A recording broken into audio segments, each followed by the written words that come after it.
खड़े और आज हम देखने वाले हैं ब्रीदिंग एंड गैसेस का एक बहुत ही इंपॉर्टेंट पॉइंट जिसका नाम है ट्रांसपोर्ट ऑफ गैसेस। ये भी नीट के लिए बहुत ही इंपॉर्टेंट पॉइंट है, मतलब यहाँ से भी 99% क्वेश्चन आने के चांसेस रहते हैं। ठीक है, तो बहुत ही इंपॉर्टेंट पॉइंट है, तो चलो देखते हैं। तो आज हम देखते हैं ट्रांसपोर्ट ऑफ गैसेस। अभी ट्रांसपोर्ट ऑफ गैसेस, O2 कहाँ से, अल्वेलाई से टिश्यू की तरफ जाता है और CO2 टिश्यू से अल्वेलाई की तरफ जाता है। लेकिन ये कैसे जाती है, इसके मतलब कोई तो ट्रांसपोर्ट करता होगा ना इसे, तो इसको मतलब ये कैसे ट्रांसपोर्ट होती है, तो ये ट्रांसपोर्ट होते हैं ब्लड के द्वारा। ठीक है, तो ब्लड के द्वारा, तो ब्लड क्या हो जाएगा, is a medium for transport of gases. तो क्या हो जाएगा, ब्लड, ब्लड क्या है, medium for transport of gases. Transport of gases, blood क्या है, मीडियम है ट्रांसपोर्ट ऑफ गैसेस। ठीक है, और कौन से, O2 एंड CO2। ठीक है, यहां तक ब्लड से दोनों ट्रांसपोर्ट होते हैं। O2 जाता है अल्वेलाई से टिश्यू की तरफ और CO2 कार्बन डाइऑक्साइड टिश्यू से अल्वेलाई की तरफ। अब यहां तक ठीक हो गया। अब में यहां से हम देखते हैं ट्रांसपोर्ट ऑफ ऑक्सीजन देखते हैं। ट्रांसपोर्ट ऑफ ऑक्सीजन, ऑक्सीजन का हमें ट्रांसपोर्ट देखते हैं। ऑक्सीजन कैसे ट्रांसपोर्ट होता है। अभी ऑक्सीजन जो है, ऑक्सीजन अब इसमें हम देखें तो 97% जो ऑक्सीजन रहता है वो ट्रांसपोर्ट करता है आरबीसी, जो कि ब्लड के अंदर हमारे आरबीसी परसेंट रहते हैं, वो 97% ऑक्सीजन को ट्रांसपोर्ट करती है। Remaining 3% dissolve state in plasma, मतलब प्लाज्मा के द्वारा ट्रांसपोर्ट होती है। तो पहला पॉइंट क्या है, about 97% of O2 transported by RBCs in blood, ठीक है, as ऑक्सीहीमोग्लोबिन। ऑक्सीहीमोग्लोबिन आरबीसी में ट्रांसपोर्ट होते हैं एज ऑक्सीहीमोग्लोबिन। ठीक है, ये आप बस अभी याद कीजिए, ऑक्सी और हीमोग्लोबिन ये हो गया फॉर्म। और रिमेनिंग जो 3% है, रिमेनिंग 3% ऑक्सीजन जो है वो ट्रांसपोर्ट होता है as a dissolve state in plasma. Dissolved state in plasma. ठीक है, यहां तक आपको समझ में आ गया। बस ये याद करने के पॉइंट है, कुछ नहीं, और ये डायरेक्टली आपसे क्वेश्चन पूछा जाता है। ठीक है, आया हुआ है, पूछा जाता है। ठीक है, अब देखते हैं transport of carbon dioxide. Transport of carbon dioxide. अभी कार्बन डाइऑक्साइड किस फॉर्म में ट्रांसपोर्ट होता है, तो इसमें से हम देखें तो फर्स्ट पॉइंट क्या है, नियरली कितना 20 to 25% जो CO2 रहता है वो ट्रांसपोर्ट होता है बाय आरबीसी इन ब्लड, और ये किस फॉर्म में रहता है, as carb amino hemoglobin. Carb amino hemoglobin. ठीक है, तो ये कितना हो गया, 20 to 25%। लेकिन जो मेजर प्रोपोर्शन में रहता है, मेजर प्रोपोर्शन में वो रहता है मतलब 70% ऑफ कार्बन डाइऑक्साइड जो रहता है वो ट्रांसपोर्ट होता है बाइकार्बोनेट के फॉर्म में। कैसा, बाइकार्बोनेट के फॉर्म में। इसे हम केमिकली बाइकार्बोनेट को ऐसा लिखते हैं HCO3 और सल्फेट माइनस। ठीक है, और रिमेनिंग जो 7% रहता है, यहाँ से 7% ऑफ कार्बन डाइऑक्साइड ट्रांसपोर्ट होता है, वो simply dissolve state in plasma. Dissolve state in plasma, तो मतलब बहुत ही इंपॉर्टेंट, ये भी डायरेक्टली क्वेश्चन पूछा जाता है। तो ये दो क्वेश्चन हो गए, O2 किस फॉर्म में ट्रांसपोर्ट होता है, CO2 किस फॉर्म में ट्रांसपोर्ट होता है। 97% ऑफ O2 ट्रांसपोर्ट होता है oxyhemoglobin in RBCs and remaining 3% dissolve state in plasma. और ट्रांसपोर्ट ऑफ CO2 देखिए हम 20 to 25% जो रहता है as carb amino hemoglobin RBC transport होता है, और 70% मतलब major proportion of CO2 transport किस फॉर्म में हो रहा है, बाइकार्बोनेट फॉर्म में हो रहा है। Remaining 7% dissolve state in plasma. अब यहां से हमने देखा आरबीसी में और dissolve state in plasma CO2 transport हो रहा है, वैसे ही आरबीसी में और dissolve state in plasma, CO2 भी ट्रांसपोर्ट हो रहा है, लेकिन सिर्फ ये एडिशनल है इसमें, ठीक है। तो याद करने के लिए आपसे मतलब आसान बन जाएगा। तो इतना समझ में आ गया। फिर हम आगे चलते हैं। तो हम आज देखने वाले हैं ट्रांसपोर्ट ऑफ O2। इसमें क्या देखने वाले, ऑक्सीजन हीमोग्लोबिन डिसोसिएशन करो, ठीक है। तो इतना नोट कीजिए, हम आगे बढ़ते हैं।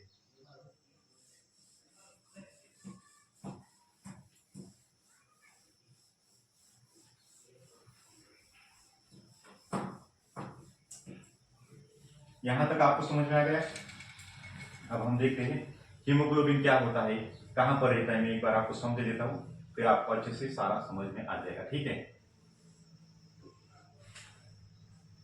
हमारी जो आरबीसी रहती है ऐसे रहती है, मतलब बाय कॉन्केव, इधर से भी और इधर से भी, दोनों तरफ से क्या हो गई, कॉन्केव हो गई ना। तो इसी के कारण हम इसे बोलते हैं बाय कॉन्केव। ये हो गई हमारी आरबीसी। फिर कैसा है इसका, बाय कॉन्केव, बाय कॉन्केव। इसका डायमीटर कितना रहता है आरबीसी का, डायमीटर, ये मैं सारा लिख के दे रहा हूँ। इस मतलब ये कहीं ना कहीं हमारे एनसीईआरटी में दिया हुआ है, लेकिन सबकी इंफॉर्मेशन एक ही चैप्टर में नहीं रहती, तो हमें पूरे बायो से इंफॉर्मेशन कलेक्ट करके हमें याद रखनी पड़ती है। तो इसका डायमीटर क्या होता है, 7 माइक्रोमीटर, ठीक है। तो आप याद कीजिए, सेल यूनिट ऑफ लाइट में दिया हुआ है। इसका सेट क्या है, बाइकॉन्केव सेट है। और इसका मेन फंक्शन क्या है, इसके अंदर क्या होता है, रेड कलर एक पिगमेंट रहता है, उसी को हम क्या बोलते हैं, हीमोग्लोबिन बोलते हैं, हीमोग्लोबिन, ठीक है। तो ये क्या बन जाएगी हमारी आरबीसी। इसके अंदर क्या है, हीमोग्लोबिन। हीमोग्लोबिन क्या है, एक रेड कलर पिगमेंट है, जिसके अंदर क्या रहता है, आयरन प्रेजेंट रहता है। तो red colour iron containing pigment, iron containing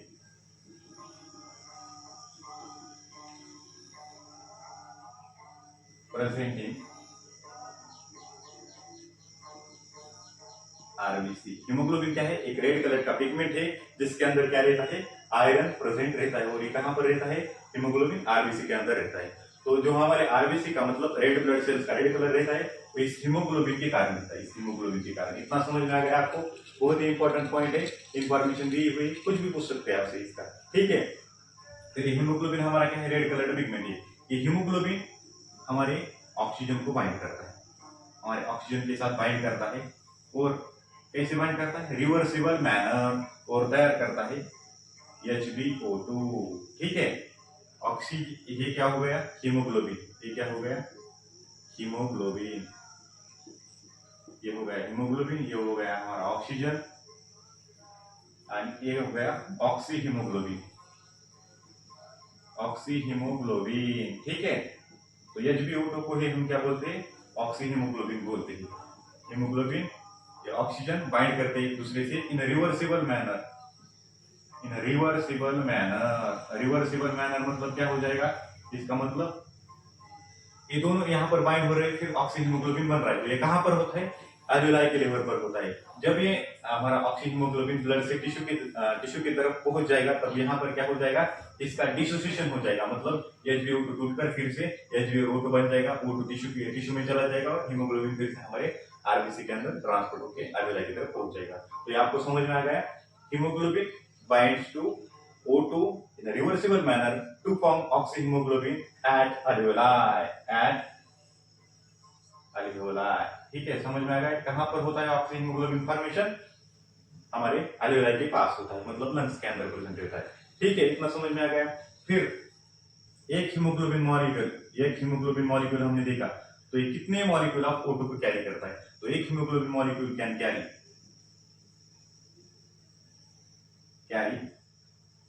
4 molecules of O2। कितने मॉलिक्यूल्स, 4 मॉलिक्यूल्स ऑफ O2। तो ये बहुत ही इंपॉर्टेंट पॉइंट है, डायरेक्टली क्वेश्चन पूछ सकते हैं। एक हीमोग्लोबिन मॉलिक्यूल कितने मॉलिक्यूल ऑफ O2 को कैरी करता है, तो 4 मॉलिक्यूल ऑफ O2 कैरी करता है। तो मतलब यहां से हम ऐसा लिख सकते हैं क्या, एक हीमोग्लोबिन मॉलिक्यूल 4 O2 मॉलिक्यूल के साथ बाइंड करता है, ठीक है। इतना आपको समझ में आ गया, बहुत ही इंपॉर्टेंट पॉइंट है। चलो हम आगे बढ़ते हैं।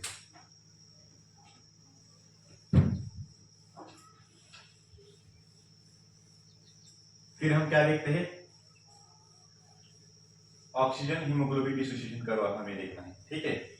ऑक्सीजन हीमोग्लोबिन डिसोसिएशन कर्व, तो यहां पर हम देखते हैं ऑक्सीजन और O2 डिसोसिएशन कर्व, ठीक है। बहुत ही इंपॉर्टेंट कर्व है, इससे एक क्वेश्चन तो मतलब आने के चांसेस रहते हैं, ठीक है। अब मैं कर्व यहाँ पर आपको निकाल देता हूँ। ये हो गया एक्स एक्सिस, ये हो गया वाई एक्सिस। एक्स एक्सिस पे क्या रहता है देखिए आप, परसेंटेज सैचुरेशन, याद रखने का directly, percentage saturation of haemoglobin with oxygen, ठीक है। ये हो गया हमारे वाई एक्सिस पे, और इधर रहता है पार्शियल प्रेशर ऑफ O2, तो इन दोनों के बीच में एक कर्व बनता है, और ये कर्व रहता है कुछ इस तरह का, ठीक है। तो ये कर्व, इसे ही कहते हैं ऑक्सीजन डिसोसिएशन कर्व। इसका शेप कैसा हो जाएगा, एस शेप और सिग्मोइड शेप, एस शेप और सिग्मोइड। यहां से आपको क्या क्वेश्चन पूछे जाते हैं, फिर पहला तो क्वेश्चन आपसे पूछ सकते हैं ऑक्सीजन डिसोसिएशन कर्व है, ये किसके बीच में बनता है, तो ये बनता है percentage saturation of haemoglobin with partial pressure of oxygen, तो ये बन जाएगा हमारा पहला क्वेश्चन यहां से, ठीक है। और दूसरा क्वेश्चन, इसका शेप क्या है, एस शेप और सिग्मोइड शेप, ये तो दो सिंपल से क्वेश्चन यहां से बनते हैं, ठीक है। फिर यहां से और भी क्वेश्चन का क्या क्या पूछते हैं, एक कर्व कब राइट शिफ्ट होता है, एक कर्व कब लेफ्ट शिफ्ट होता है, तो उसकी कंडीशन आपसे पूछते हैं। तो चलो हम उसी की तरफ ही बढ़ते हैं, ठीक है। तो एक और आपको समझ में आ गया, तो यहीं पर मैं आपको बता देता हूँ, कर यहाँ पर क्या इधर शिफ्ट हुआ तो इसे कहते हैं right shift, right shift.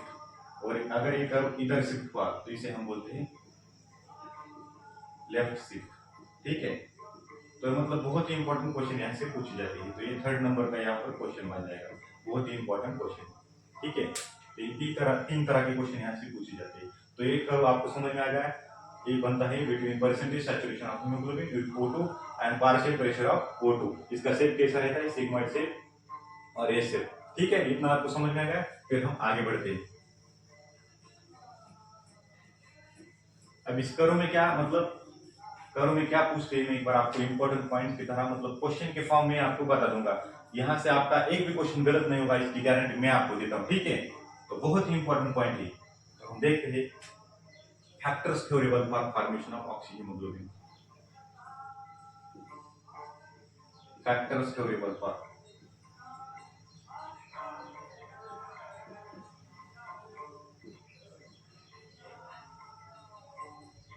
Formation of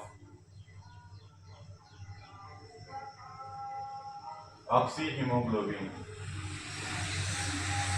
oxy और हीमोग्लोबिन, मतलब हमारा ये क्या हो जाएगा, एक तो बन जाएगा हमारा haemoglobin plus 4 molecules of O2, इसके साथ बाइंड करेंगे in reversible manner to form hemoglobin, और यहाँ पर O2 4 मॉलिक्यूल, ठीक है।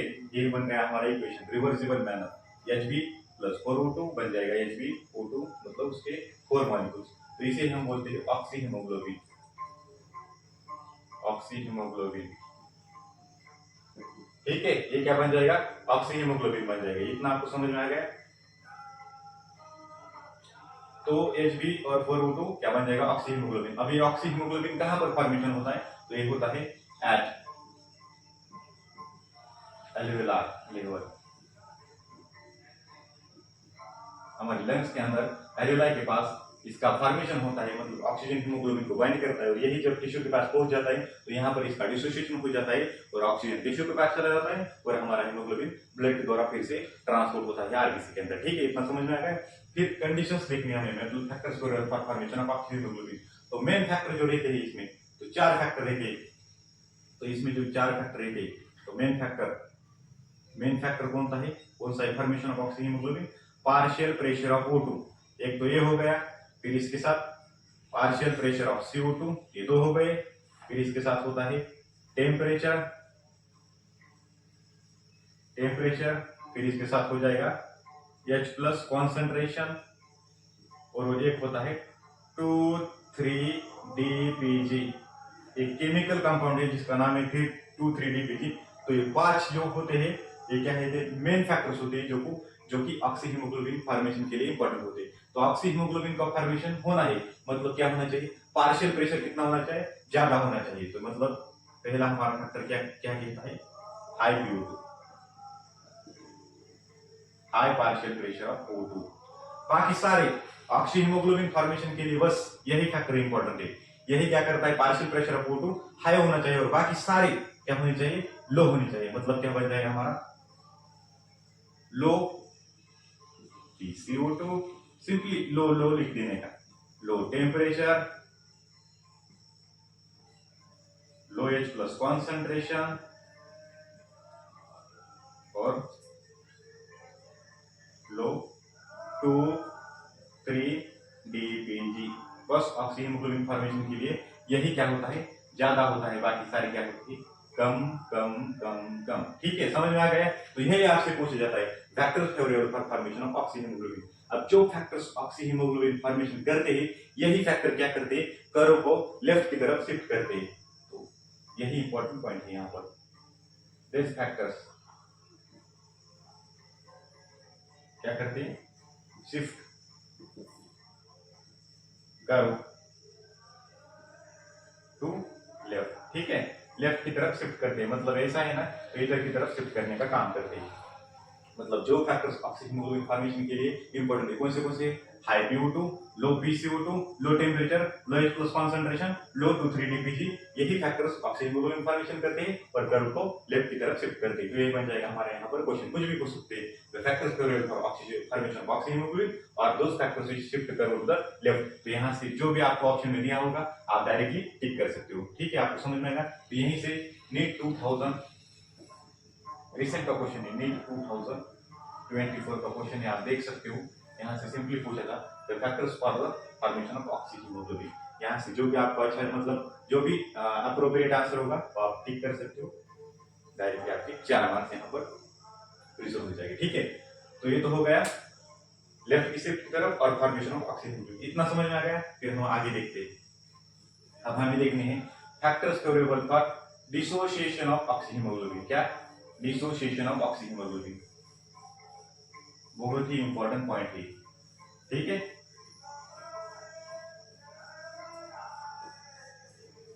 बस ये 5 फैक्टर आप याद रखो, बस O2 और बाकी चारों अपोजिट में रहते हैं, O2 इनके अपोजिट में रहता है।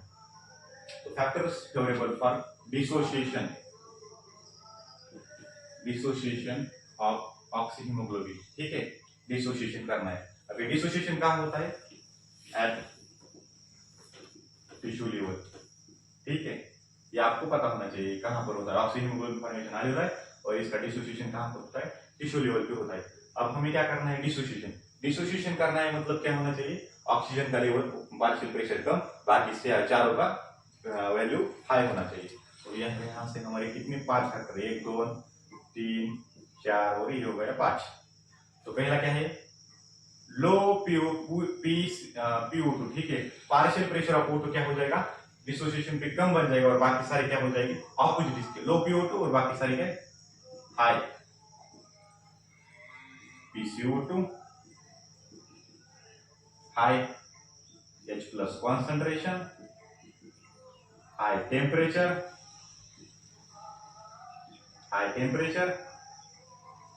और हाई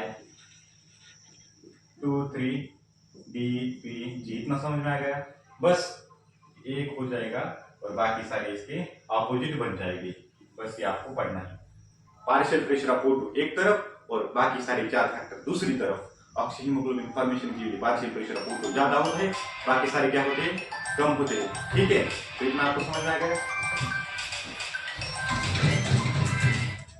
हाँ, तो ये बहुत ही इंपॉर्टेंट पॉइंट है। और जब डिसोसिएशन करना है तब क्या होता है, चारों फैक्टर्स बाकी के ज्यादा और पार्शियल प्रेशर ऑफ O2 क्या हो जाएगा, कम हो जाएगा। ठीक है, इतना समझ में आ गया। यही जब डिसोसिएशन होता है तो ये फैक्टर ऐसे होते हैं और यही डिसोसिएशन क्या करता है, शिफ्ट कर्व टू राइट। ठीक है, इतना आपको समझ में आएगा। मतलब यह हमारा कर्व है, तो ये राइट शिफ्ट के लिए इंपॉर्टेंट है। ठीक है, तो यह हमारा आज का क्या हो जाएगा, ट्रांसपोर्ट ऑफ O2 यहाँ तक खत्म हो गया। बहुत ही इंपॉर्टेंट पॉइंट है। यहाँ से भी लगभग मतलब हर साल क्वेश्चन आने की चांसेस रहते हैं।